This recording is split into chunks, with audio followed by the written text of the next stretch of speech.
Salut, attention, je ne vais pas dire la vérité comme d'habitude, je vais simplement faire un témoignage en tant qu'être humain que je vais associer à mon site être-humain.net.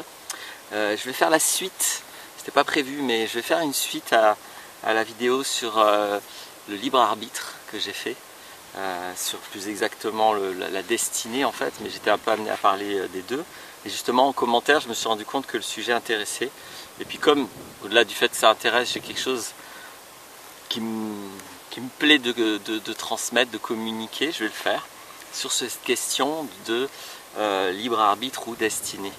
Je vais commencer comme ça, il y a une chose que j'ai retenue, je n'ai pas retenu grand chose de ce que j'ai fait en philo à l'école, mais il y a une chose que j'ai retenue, c'est que la première prof de philo que j'avais, elle disait quand il y a un sujet de philo, donc la philo à l'école c'est quand même du prêt-à-penser, mais on donne des sujets, donc c'est les autres qui décident sur quoi on doit penser. Mais quand il y a un sujet qui est donné, ce qu'elle disait c'est qu'avant de répondre, il faut d'abord prendre du recul sur la question elle-même, sur les mots inclus dans la question, et il s'agit d'abord de réfléchir, raisonner, analyser les mots, la question, le contexte de la question, l'intention de la question, enfin bref, il s'agit d'abord de regarder la boîte avant de plonger dans la boîte et dire ce qu'il y a dans la boîte. Et ça c'est la seule chose que j'ai retenue et je pense que c'est important. Donc on va faire ça sur la question libre arbitre ou destinée. Parce que je pense que ces notions orientent un gigantesque raccourci. Pour moi, l'enjeu qu'il y a derrière, le vrai sujet qu'il y a derrière ça, c'est le sujet du choix, en fait. D'ailleurs, j'y tiens parce que ce sont des idées qui peuvent être tellement investies. Il y a des gens qui tiennent beaucoup à la notion de destin ou d'autres qui tiennent beaucoup à la notion de libre arbitre, que souvent les expressions vont tenir absolument à utiliser le mot, quitte à en changer la sémantique pour pouvoir, dans des phrases, même des fois il y a des phrases où les deux mots sont inclus, comme si on peut considérer les deux en même temps. Or ce sont des notions complètement opposées. Une qui prétend que la réalité va comme ça, l'autre qui prétend que la réalité va comme ça. Donc nous on ne peut pas mettre les deux en même temps, c'est que on peut peut-être penser qu'il n'y a aucune des deux conceptions qui est juste plutôt. Je pense que c'est plus adapté et plus précis de raisonner comme ça. Donc, je tiens à bien dire que le sujet, au-delà des mots et des idéologies derrière les mots libre arbitre et destinée, c'est le choix. C'est-à-dire, où est le seuil du choix? Est-ce que je choisis entièrement librement? Est-ce qu'un Dieu a choisi ma vie pour moi? Je vais dire Dieu, hein, mais une intelligence. Allez, on va dire une intelligence. Est-ce qu'une intelligence, parce qu'avec la notion de destin, il ne peut y avoir qu'une intelligence. Hein, dans le dogme athée, je dis bien le dogme athée, il n'y a pas de notion de destin possible. Donc quand on se pose la question du libre arbitre ou de la destinée, ça induit un présupposé d'une intelligence. Donc le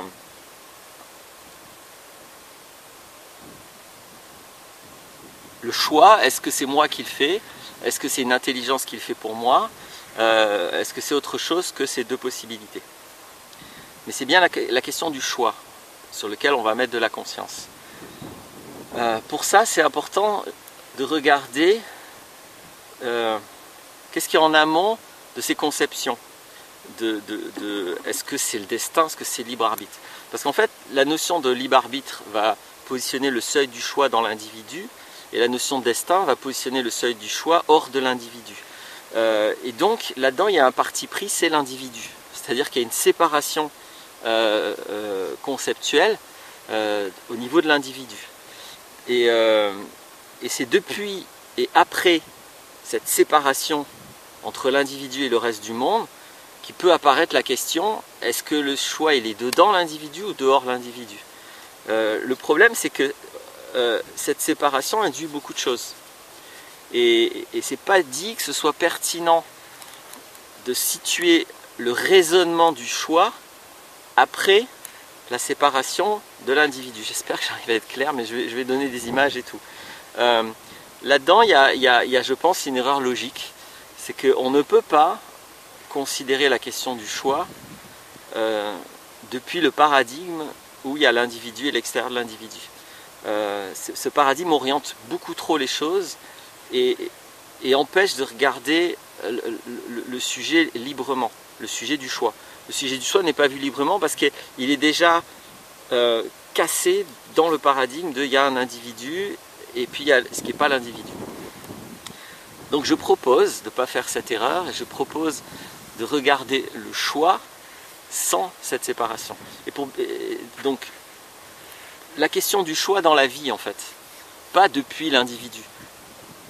Où est situé le choix? Comment fonctionne le choix dans la vie? Pour essayer d'être plus clair et d'illustrer l'inconvénient dont je viens de parler, c'est-à-dire pourquoi c'est une erreur de ne pas voir que dans la question est-ce que c'est destin, est-ce que c'est libre arbitre, il y a ce qu'on appelle un présupposé. Vous pouvez aller voir la vidéo sur le présupposé, sur l'erreur mentale du présupposé. Donc le présupposé, c'est qu'il y a une séparation entre l'individu et le reste du monde. Il ne s'agit pas de nier cette séparation, il ne s'agit pas d'avoir un débat sur cette séparation. Il s'agit de voir que la séparation est le contenant de la conception destinée au libre arbitre. Sans cette séparation, ces notions-là n'ont plus de sens. Ces notions-là deviennent ineptes. Pour comprendre, imaginons donc, prenons un tout, au lieu de prendre la vie comme tout, prenons mon corps comme un tout. Mon corps est un tout. Et imaginons qu'au lieu de nous poser la question du choix, on se pose la question du sang. Qui contrôle le sang? Qui contrôle le sang? Parce que la question qui vient à ce métaphore, c'est qui contrôle le choix, hein? Qu'est-ce qui contrôle le choix? Comment ça marche le choix? Et imaginons que dans le corps, on se dise qu'est-ce que le sang? Qu'est-ce qui contrôle le sang? Et le corps étant un tout, dans ce tout, il y a des morceaux. Donc imaginons que ce doigt soit un individu. Donc j'ai 5 individus, ou la main, ou ce que vous voulez, mais prenons ce doigt. Donc si je sépare mon doigt en disant il y a le doigt c'est quand même pas le corps, effectivement. Le doigt fait partie du corps, mais le doigt n'est pas le corps, et le corps n'est pas le doigt. Donc si c'est le doigt qui se pose la question de la gestion du sang, il pourrait se dire alors, qui gère le sang? Moi ou quelque chose à l'extérieur de moi? Le doigt peut se dire, est-ce que la gestion du choix c'est mon libre arbitre en tant que doigt, ou est-ce que c'est un destin parce que ça vient d'ailleurs de moi? On peut rapidement se rendre compte que la question est inepte, parce que bien sûr que le doigt pourrait se dire c'est moi qui gère le sang, c'est moi qui ai le plus grand contrôle sur le sang, parce que je peux par exemple toucher un poulpe, je ne sais pas comment il s'appelle, mais il y a un poulpe, je crois que l'animal, enfin un des animaux les plus venimeux, les plus toxiques pour l'humain sur la planète, c'est un poulpe avec des points bleus comme décoration. Et je crois qu'on meurt en 5 ou 10 minutes si on se fait piquer. Je crois qu'il a un dard si on se fait piquer par ce poulpe. Donc je donne des informations en plus de parler du destin, du libre arbitre. Donc le doigt dit si je touche le poulpe, voilà, j'empoisonne le sang et c'est moi qui ai le contrôle, par exemple. Donc le doigt peut par cet exemple essayer de prouver qu'il a le libre arbitre sur le sang. Mais quelqu'un pourrait argumenter que le doigt n'est peut-être pas au courant, mais il y a un cœur à l'extérieur du doigt et le cœur fait une pompe et c'est lui qui fait circuler le sang, et donc la pompe en fait elle a un contrôle plus grand sur le sang. Alors bien sûr on peut se battre, est-ce que c'est le pouvoir du cœur qui est plus important que le pouvoir du doigt, etc., etc. On voit bien que le problème là du débat, c'est que c'est la séparation. C'est ça le problème du débat, c'est que on ne peut pas soumettre la gestion du sang à la séparation conceptuelle entre le doigt et le corps. Le sang fait partie du corps, pas partie ni du doigt ni de ce qui est en dehors du doigt. Et pour moi, le débat et la question du choix, c'est exactement pareil. Ça fait partie de la vie. C'est pas quelque chose qui peut se débattre depuis la séparation virtuelle entre l'individu et le reste du monde.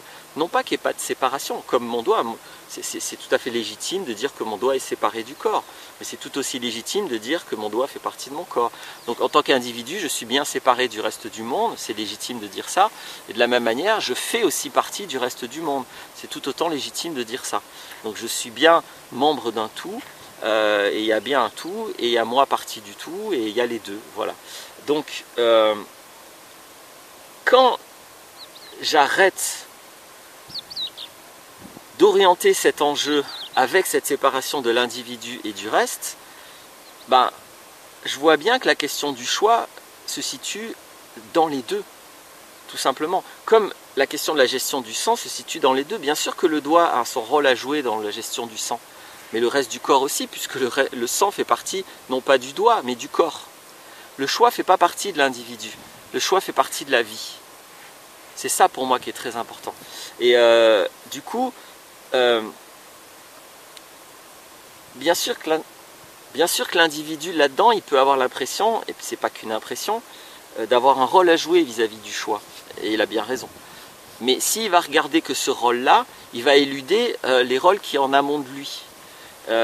Et inversement, le croyant en le destin, qui ne va regarder que le rôle de son Dieu dans le choix, va éluder son rôle à lui dans le choix. Mais pour moi, c'est bien évident que les concepts de libre arbitre et de destin sont de très mauvais concepts, ils sont tous les deux inutiles, et tous les deux sont des fausses pistes à l'égard de la question du choix. La question du choix ne peut pas se poser dans ces termes-là, ne peut pas se poser depuis l'intérieur de la séparation. La question du choix, elle est compliquée parce que justement, depuis le doigt, vous comprenez que pour le doigt, c'est un peu compliqué de comprendre comment fonctionne le cœur, le cerveau, les reins, le foie, tout autant d'organes qui aussi ont leur rôle à jouer dans le sang. Et pas que ça, il y en a plein d'autres, hein, la peau, les poumons, etc., etc. Le doigt, c'est un peu compliqué pour le petit doigt là. Il peut comprendre le doigt, son vécu à lui. Comment voulez-vous qu'il comprenne le reste? Et bien c'est la même situation pour nous. Comment voulez-vous qu'on comprenne le choix puisque nous nous situons que depuis une toute petite partie du choix. Et certains en voyant ça vont dire ah ben il y a un destin, on voit bien qu'on n'est rien du tout et qu'on ne choisit pas, et d'autres vont éluder le grand, etc. Mais dans les deux cas il y a éludation, et dans les deux cas il y a un parti pris de regarder dedans ou de regarder dehors. Et d'ailleurs c'est pour ça que certains vont dire oui mais c'est un peu des deux, etc. C'est un discours qu'on entend beaucoup, parce qu'ils se rendent compte qu'il y a du truc dedans, il y a du truc dehors. Alors je ne vais pas prétendre, je l'ai dit au début, mais là particulièrement, je ne peux pas prétendre à une vérité sur le choix. Moi, la vérité, c'est que j'en sais rien comment ça marche. J'en sais rien. La métaphore que je vais utiliser pour terminer la vidéo, pour décrire ce qui, moi, me semble être, non pas une réponse précise sur la question du choix, mais une orientation qui me semble beaucoup plus pertinente. Je vais prendre la métaphore d'un jeu vidéo, donc d'un jeu informatique, qui s'appelle les Sims. Donc pour ceux qui ne connaissent pas, je prends ça parce que je me dis que beaucoup de personnes doivent connaître, peut-être que beaucoup ont même joué aux Sims, mais si vous n'avez pas joué aux Sims, vous avez peut-être joué à d'autres jeux. Les Sims, c'est simplement une espèce de vie virtuelle, c'est-à-dire c'est un jeu vidéo, un jeu virtuel, un jeu informatique, où le joueur va contrôler la vie d'un personnage qui va naître, qui va grandir et qui va mourir dans un contexte de jeu, et donc vous gérez sa vie, ses maisons, il y a plusieurs contextes de Sims, il y a plusieurs histoires, etc. etc.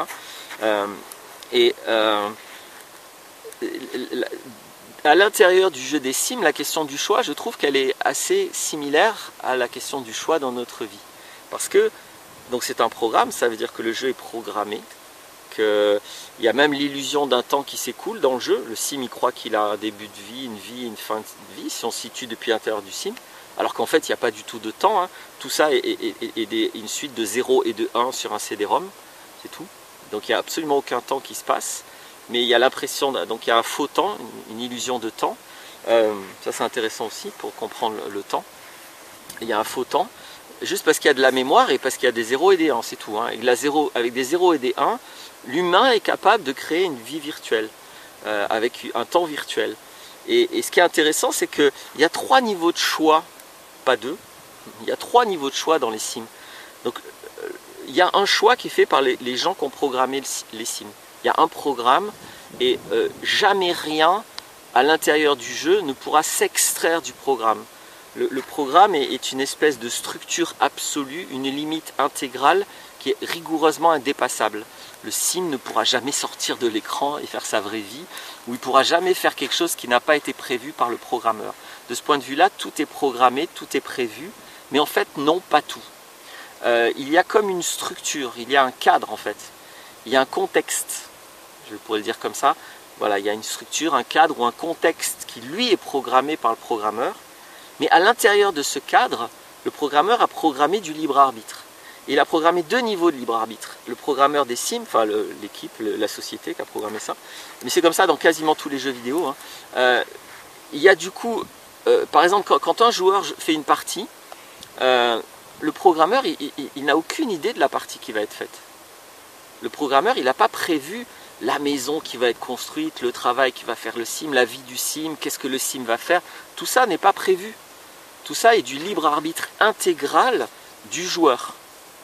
Et il y a un deuxième niveau de libre arbitre parce que le joueur ne peut pas contrôler le sim en permanence. Le sim a lui-même, le composant virtuel, le personnage virtuel, lui-même il a un libre arbitre. C'est-à-dire que lui-même il bouge tout seul dans le jeu, il fait ce qu'il veut, s'il a appris à faire des choses, il va les faire. On peut plus ou moins apprendre le sim à faire des trucs, on peut l'orienter à être plutôt comme ci, comme ça. Il y a une forme d'intelligence artificielle. Et donc il y a aussi un niveau de libre arbitre dans le sim. Le joueur n'a pas un contrôle intégral sur le sim, et le programmeur n'a pas un contrôle intégral sur le joueur. Donc voilà par exemple un mode de vie créé purement par les humains, pas par une intelligence humaine, pas par un dieu, et qui est intéressante pour regarder la notion de... Vous voyez, il n'y a pas de notion de destin, de libre arbitre. On ne peut pas avec la notion de libre arbitre décrire le jeu, on ne pourra jamais le faire. On ne peut pas avec la notion de destin décrire le jeu, on ne pourra jamais le faire. La seule manière de décrire le jeu de manière rigoureuse, c'est de dire, bon ben, le programmeur, il a prévu tel cadre, telle loi, tel principe, telle structure. Le joueur a toutes ces possibilités-là, et on peut faire la liste de toutes les possibilités du joueur. Ça peut être une liste exhaustive, parce que ça a été programmé. Donc toute la liste des libertés, entre guillemets, du joueur sont programmées. Et puis, toute la liste de la liberté du sim est programmée. Et puis, l'interaction entre le sim et le joueur elle-même est programmée. Le joueur peut interrompre une action qu'un sim est en train de faire. Donc le joueur a un pouvoir de préemption sur le sim. Donc, et même si le sim a une liste de libertés, il y a aussi un critère particulier qui fait que les libertés du sim peuvent être préemptées par la liberté du joueur. Et là, vous voyez, j'ai pu décrire un petit peu comment ça se passe le choix dans les sims, sans jamais me référer aux notions trop pauvres, excessivement pauvres, du destin ou du libre arbitre. C'est là, si on avait vraiment la conscience de ce qu'est le choix, on pourrait décrire effectivement qu'est-ce qu'on ne choisit pas et qu'est-ce qu'on choisit et comment on choisit et est-ce qu'il y a des préemptions et qui interagit. On pourrait faire ça et ça on ne le peut pas. Donc c'est pour ça aussi que c'est toujours un vaste débat et ça a l'air intéressant, la question du choix, du libre arbitre enfin, la question du choix, donc soit sous la notion du libre arbitre et du destin, soit comme je suis en train de le proposer. C'est toujours intéressant parce que en fait on n'en sait rien. On sait peu de choses. On sait peu de choses et j'ai jamais rencontré quelqu'un qui peut décrire exactement comment fonctionne le choix dans la vie. Comme par exemple, je viens de le décrire, pas avec toutes les spécificités, mais de manière assez précise, je viens de vous décrire comment fonctionne le choix des signes. Voilà ce que j'avais envie de dire sur le sujet. Pour dépasser la dualité libre arbitre destinée, les deux sont fausses et ineptes de mon point de vue et je viens d'exprimer pourquoi. Voilà. Le réel est plus fort que toi. Encore une fois, le réel est riche, nuancé, précis et il ne peut pas s'enfermer dans les boîtes conceptuelles. Voilà ce que je pense, voilà ce que j'exprime. Ça n'est pas la vérité, j'espère que ça enrichira. Là, je ne suis pas sûr que ça aidera des gens, quoique, pourquoi pas, mais ça enrichira la conscience peut-être. À bientôt, au revoir.